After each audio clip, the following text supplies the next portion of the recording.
He found them in a carton beside the public gutter, wrapped in torn Ankara cloth and shivering under the cruel bite of Harmattan wind. 2 baby girls, twins, barely a few weeks old. Abandoned behind the Kilo bus terminal, their cries almost drowned by the honking of danfos and the loud calls of suya sellers nearby. Chijioke had only gone there to look for leftover food in the refuse bin behind the small buka. Instead, he met a sound that pierced deeper than hunger. 2 babies screaming, like they were trying to summon their dead mother. He didn't think. He didn't ask why. He didn't calculate the impossibility of raising them. He just scooped the box into his arms. One of the babies had a plastic beaded bracelet with the letter N, the other with an M. That was all they had. No note, no clue. Just cries, and cold, and the undeniable truth that someone had thrown them away. Chijioke was a homeless man, a shadow people ignored as they passed under the rusting pedestrian bridge of Ojuelegba. Once a skilled welder with dreams of building a workshop empire, his life collapsed after his wife died giving birth to their only son, who never made it past his first breath. The hospital took his savings, the landlord took his shop, and Lagos took his dignity. But even in despair, something in him had not yet died. That something reached out and held on to the twins. That night, he returned to his regular sleeping corner behind the old mechanic shed, but now, with the twins bundled in his worn jacket, he placed his threadbare wrapper on the ground, laid them gently beside him, and used his own body as a shield from the wind. He didn't sleep. He just stared at them, watching the rise and fall of their tiny chests, praying silently that they would make it till morning. Word spread fast the next day. Hawkers who usually ignored him now stopped to ask questions. One gave him a sachet of milk, another dropped 2 Pampers diapers. Someone gave him N500. Chijioke, who once begged to eat, was now seen as a guardian, an accidental father with purpose. The girls, with their tiny fists and silent blinks, had done something his hunger never could. They made people care. He named them Ngozi and Mirabelle. Ngozi, for the grace he believed had found him that night. Mirabelle, for the hope he never thought he'd feel again. Every morning he bathed them at a tap behind an uncompleted building, drying them with his own shirt. He cleaned their wrappers in the same water he used to wash his feet. They cried often, but when they laughed, those small toothless giggles, they brought color to corners of his soul that had long turned gray. For weeks he walked the streets of Surulere with them tied to his chest and back, like any village father returning from the farm. People stared, some laughed, others pitied him. But slowly kindness followed him. A pure water seller started giving him free sachets. A roadside barber let him charge his torchlight in the shop. Even Mama Ijoma at the market began giving him leftover baby formula that her own granddaughter no longer needed. But Chijioke knew this life was borrowed time. Lagos was not kind to people who couldn't pay rent. And each day he stayed out of the system was one day closer to someone reporting.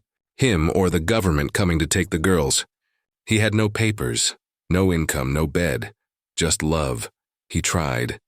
He returned to small welding gigs under the bridge, offering to patch broken wheelbarrows or repair iron doors. He'd work while the twins slept beside him in a makeshift crib made from a discarded rice sack. Some days he made N1000, other days nothing. But he never went home without milk or Gary, for their makeshift pap to rainy season came early that year. One night, the downpour caught them on the roadside. Chijioke scrambled, under a leaking umbrella shed holding the twins close. They cried, and he cried louder, not out of frustration but out of fear that he was failing them. He had no roof, no certainty, no plan. But the next morning, when the sun rose and Mirabelle reached for his nose with her tiny fingers, while Ngozi giggled in his arms, something clicked. They weren't his burden, they were his reason. He started recording videos of them with a small technophone someone donated. He uploaded them using free Wi-Fi from a nearby betting shop. "Single father, raising twins on the street," the captions read. People watched, people cried, people shared. One video went viral, then another. By the end of the month, A local NGO reached out. Then a television crew came. Then a church. Then a stranger from Canada who said she was moved to tears. But Chijioke didn't care about fame. He didn't want to be a symbol. He just wanted to keep the girls safe. He just wanted to be their father. And unknown to him, the girls who were once left to die would soon become the very heartbeat that pulled him back to life and made him a man the world could no longer ignore. The video that changed everything wasn't planned. It was a shaky, low-resolution clip taken by a market woman who noticed Chijioke crouched beneath a mango tree, bottle-feeding one twin while the other clung to his chest. Both girls wrapped in faded wrappers. Rain had just ended. Mud stained his trousers, and his eyes, though tired, held a strange fire, a quiet resilience. The woman posted it on Facebook with a short caption. "This man no get house, but see as him they care for. Thee speaking like say na gold. God bless am." Within 48 hours it had crossed borders. People from Port Harcourt to Pretoria were sharing the video, commenting with tears and prayers. Then came calls, reporters, NGOs, churches, influencers, even Nollywood actors started resharing. His face dubbing him Nigeria's real dad of the year. But Chijioke had no idea. He had no data, no account, no idea the world was watching. It was the boys from the cyber cafe who found him first. They came with a phone fully charged. Said bros na you day trend. They showed him the video. He watched in stunned silence as his ordinary struggle became extraordinary in people's eyes. Messages of support filled the screen. Some wanted to send money. Others wanted to adopt the children. One woman from the UK offered to fly them out. But Chijioke couldn't process it. He just looked at his girls, Ngozi giggling, Mirabelle reaching for his chin, and said nothing. They were all he needed, but Lagos moves fast, and fame is not a shield. Within days, government agents came sniffing around, not with guns, but with paperwork and polite questions. Where do you live? How are you feeding them? Do you have a birth certificate? Chijioke answered with honesty, and that honesty almost cost him everything. One morning, 2 officials from the Ministry of Women Affairs arrived in a Toyota Hilux. They said they were taking the twins for safe evaluation. Chijioke panicked. He begged. He explained everything. But the law was clear: no parent, no papers, no home. Then the state must step in. The babies were taken to a temporary shelter in Agege. Chijioke wasn't arrested. He was simply left standing in the dust as their cries disappeared down the road. That night, he slept in the gutter again. But this time it wasn't from poverty. It was from heartbreak. By morning, the street had changed. The Suya man refused to light his coals. Mama Ijoma stood outside her stall in protest. The Okada riders rallied. A social media storm erupted. With a new hashtag, Return Chijioke's Twins. People who had once pitied him now demanded justice. What kind of system punishes love? What kind of society breaks a man for choosing fatherhood over flight? A week later, under intense public pressure, the ministry reversed its decision, but there were conditions.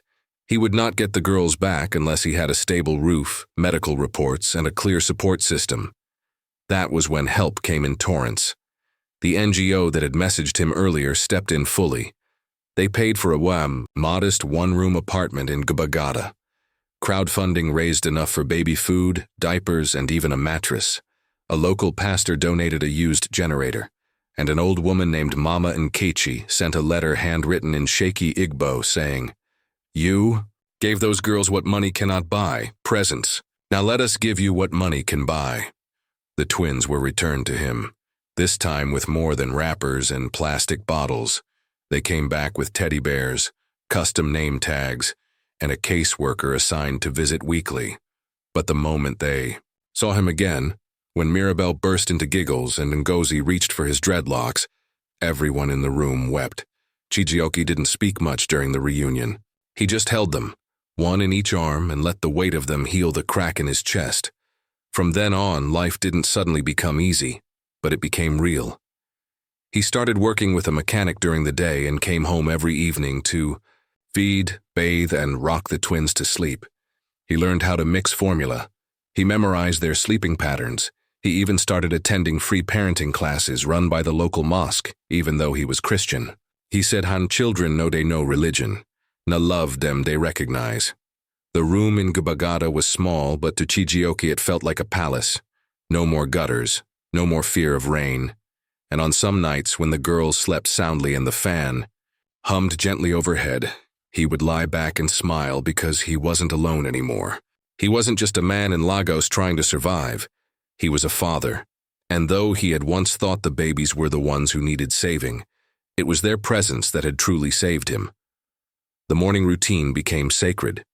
By 5:30 a.m., Chijioke was up, boiling water with a small camping stove near the window, mixing pap carefully in a dented tin cup while the twins stretched lazily on their shared mat. He had become fluent in the language of their cries. Mirabelle, always impatient, wailed for food. Ngozi, quieter but quicker to giggle, liked to suck her thumb until her sister's cries startled her into joining. These were the sounds that started his day. Not alarms, not horns, not chaos. Just life in its most precious form. His job at the mechanic shop wasn't glamorous. Most days he smelled of diesel and sweat, his palms rough from hours of tightening bolts and changing brake pads. But he didn't complain. The Oga there, impressed by his discipline, gave him a steady N20,000 monthly and the freedom to leave early if the girls needed him. That small mercy became everything. Still, parenting was a balancing act. Chijioke couldn't carry them on his back forever. He needed help. Through the NGO's connection, he was introduced to Mama Tolu, a retired school teacher who ran a free daycare for underprivileged families in Shimolu. When she met the twins, she clapped her hands in delight and said, "These ones go change your destiny." Every weekday morning, Chijioke would dress them in donated onesies, carry them in second-hand carriers, and take 2 buses to the daycare. The first time he left them there, he hovered outside for over an hour, pretending to fix his slippers. He didn't want to be the man who once slept in drain pipes and now trusted strangers with his daughters. But slowly he let go, and the twins thrived. They began to crawl, to babble, to point at objects and call everything Baba. On Mirabelle's first birthday, she took her first steps, straight into her father's open arms. Chijioke cried shamelessly that day, right in front of all the children and staff. He said it was the first time in years he cried from joy, not hunger. Fame faded, as it always does. The hashtag stopped trending. The reporters moved on, but Chijioke was grateful. He didn't want spotlights. He wanted structure. And for the first time since he lost his wife and unborn son, he had it. One Saturday evening, while washing baby clothes in a bucket on the balcony, his neighbor, Madame Ronka, a single mother of 3, stopped to talk. She offered him extra baby soap and a job tip. Her cousin, a warehouse manager, needed a reliable man for offloading shipments at night. The pay was better than the mechanic work. Chijioke didn't hesitate. He started, juggling 2 jobs, mechanic by day, warehouse loader by night, and father at all hours in between. The fatigue was brutal, but the purpose was stronger. He often walked through midnight streets of Lagos with aching feet, but his heart stayed warm remembering Mirabelle's sleepy smile, or the way Ngozi now held onto his pinky finger when drifting. And it was during those long warehouse shifts that something surprising happened. One night, the manager handed him a broken trolley to weld. The metal frame was twisted and rusted, but Chijioke's hands still remembered the rhythm of the flame. He repaired it perfectly. The next day, he was asked to fix more. Word spread. By the 3rd week, they offered him a small corner in the car backlot to set up a welding station. He named it Double Blessings Metal Works, in honor of his daughters. By the 2nd month, he was earning enough to move into a self-contained room, one with a real door, a flushing toilet, and even a small television. The girls danced anytime the TV jingles came on. They were growing, healthier, chubbier, more curious. Every time someone saw them, they said, "These children no fit believe say Dempsey Street before." At night, Chijioke sometimes lay awake, watching them breathe. He would remember that cold carton beside the gutter, that moment when he could have walked past. That choice, the one made out of impulse and sorrow, had become the foundation of his rebirth. He no longer introduced himself as jobless or homeless. Now, he was Papa Ngozi and Mirabelle, a title richer than anything the world could give. And though their past was built from dust and despair, their future was already shimmering with light. But the biggest blessing was yet to come. Because far away in Lekki, someone who had once abandoned those twins had just seen a photo of them, smiling, standing beside the man who raised them from nothing, and that someone wasn't ready for what was coming next. The photograph that stirred the past was simple, taken at the daycare's end-of-term party. Chijioke sat between the twins, each girl wearing a matching yellow dress and pink rubber shoes. Behind them, a faded banner read, "Our little stars shine." Bright, a volunteer had posted it on Instagram, tagging Zoding inspiring fathers and Lagos heroes. It spread quietly, until it landed in the hands of someone who never expected to see those children again. Her name was Vanessa, and she lived in Lekki Phase 1 now, far from the chaos of Kilo Bus Terminal where she once abandoned two crying newborns in a box beside a gutter. She'd married rich shortly after leaving her previous relationship. The man had promised her the world and a new identity, one without reminders. She had sworn to bury the shame of that chapter forever. But there they were, her past wearing smiles. At first she froze, then denial, then panic. She enlarged the image. There was no mistaking them. Mirabelle still had that faint birthmark on her left eyebrow. Ngozi's ears were slightly bent forward. Just like her grandfather's, she knew. And the man holding them, a homeless mechanic? She scoffed, then scrolled. The more she read about him, the more her piece unraveled. Vanessa never told her current husband about the twins. She had met their father briefly, an older businessman who wanted nothing to do with the pregnancy when he found out it involved twins. She carried the pregnancy alone, ashamed and broke. After delivering them at a midwife's place, she fled within days. She had told herself they were better off gone. But now, the internet said otherwise. Vanessa became restless. Her guilt, which she had mastered like makeup, began to smear beneath her composure. She called a lawyer. She wanted to know, could she reclaim them? Could she make it right? The answer was yes, but it wouldn't be easy. Back in Gabagata, Chijioke knew nothing of this looming storm. He was too busy adjusting to a new routine. His welding corner at the warehouse had grown popular. He was now fabricating custom gates and even got an order for a small signboard for a local school. More money meant better meals, a fan in the room, even a refrigerator someone donated. For the first time, he was saving money and dreaming. The girls were growing fast. Mirabelle had developed a strong will, dragging stools to climb furniture and shouting gibberish orders at dolls. Ngozi, softer and more reflective, loved music and often fell asleep to Chijioke's off-key lullabies. Together, they brought laughter into a home once filled with silence and survival. Then, one Thursday afternoon, she came. It started with a knock, too gentle for the area. Chijioke opened the door expecting the water vendor. Instead, there she was, well-dressed, elegant, not quite crying but broken in a way that only truth reveals. Vanessa. He didn't recognize her, but she recognized everything. The room, the girls, him. She stood there for a moment, then simply said, "They're mine." The words hit him like a steel rod to the chest. At first he laughed, then stared, then blinked. But she repeated it, this time with tears. She told the story, how she abandoned them, how she ran, how she thought they died. Then how she saw them online. And finally, how she had come to say she wanted them back. Chijioke didn't shout. He didn't fight. He just picked up the girls, one in each arm, and sat down. The room was silent except for the soft hum of the fan and the distant sound of a pepper grinder from a neighbor's kitchen. He asked only one question. Where were you? She had no answer that could undo the years. Days passed. The matter reached the NGO, then the ministry. Court sessions followed. Vanessa filed for partial custody. Chijioke was advised to fight. The community rallied behind him. People sent in letters of character. Mama Tolu from the daycare testified. Even the woman who took the original viral photo showed up. But in court, blood often trumps love. The judge postponed ruling, calling for mediation. The state offered a compromise: shared visitation. Supervised, regulated, monitored. Vanessa was allowed to meet them once a week, but the twins never reached for her. They clung to Chijioke, the only parent they had ever known.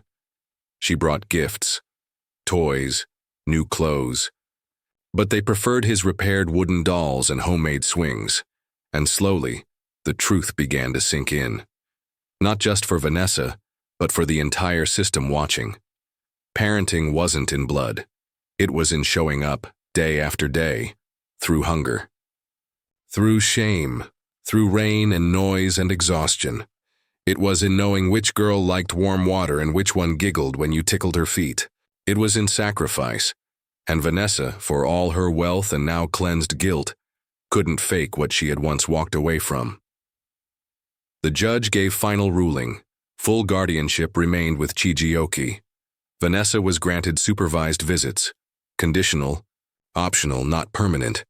The girls would grow knowing her, but they would live where love raised them first. And as she walked out of the courtroom, head bowed, Chijioke didn't smile in victory. He simply held his daughters close, knowing that life had once again tested him, and this time he had won with love, not luck. 2 years passed, and the small room in Gbagada slowly transformed.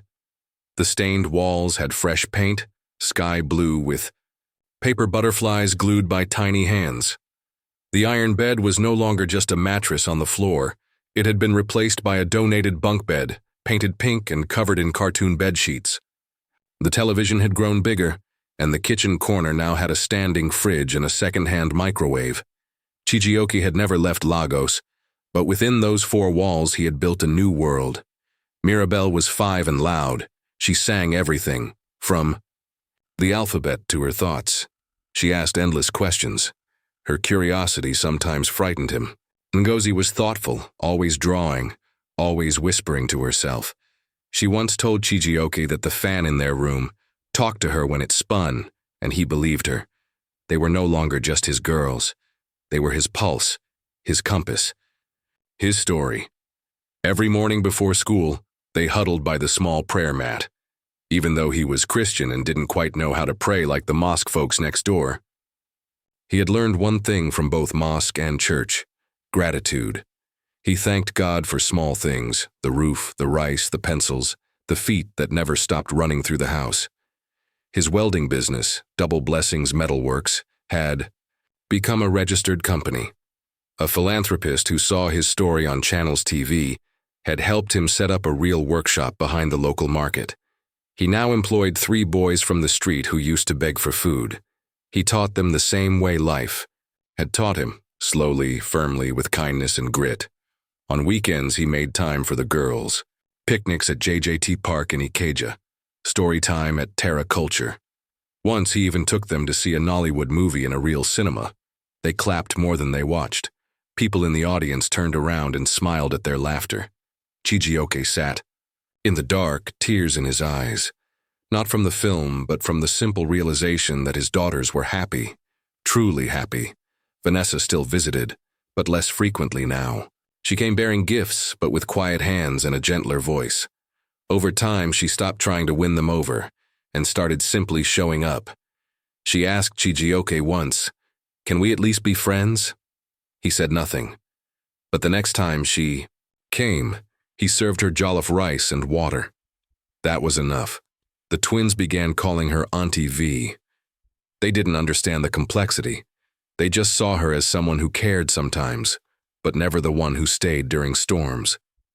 That space was reserved for the man who had once slept beside a gutter with them, who sang lullabies off-key, who learned to braid hair using YouTube videos and sheer patience. The turning point came at the school's open day. The twins had been asked to do a presentation. Each child was to speak about their hero. Chijioke had no idea. He only showed up in his workshop overalls, thinking he'd just sit at the back and clap when they danced. But when Mirabelle took the stage, she walked boldly to the microphone and said, "My hero is my daddy, because he picked me when I was trash and turned me into treasure." The crowd gasped. Some wiped tears. Ngozi followed and added, "My daddy made me feel safe when the world forgot me." Chijioke broke down in public for the first time in years.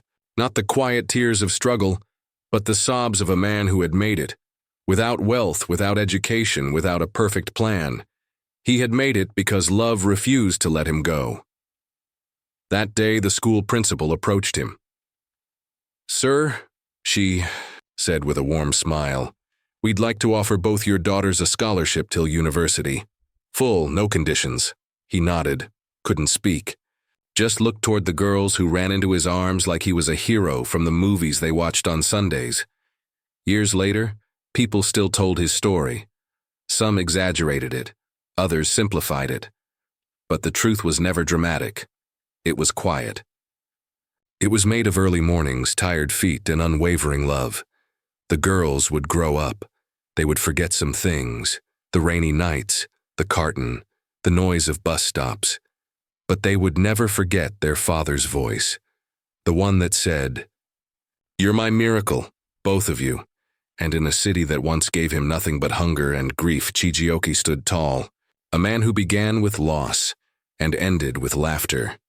In that modest house lit by soft yellow bulbs and filled with mismatched furniture, he built something that no one could take away. A family, a future, a joy that woke him every morning and kissed him goodnight.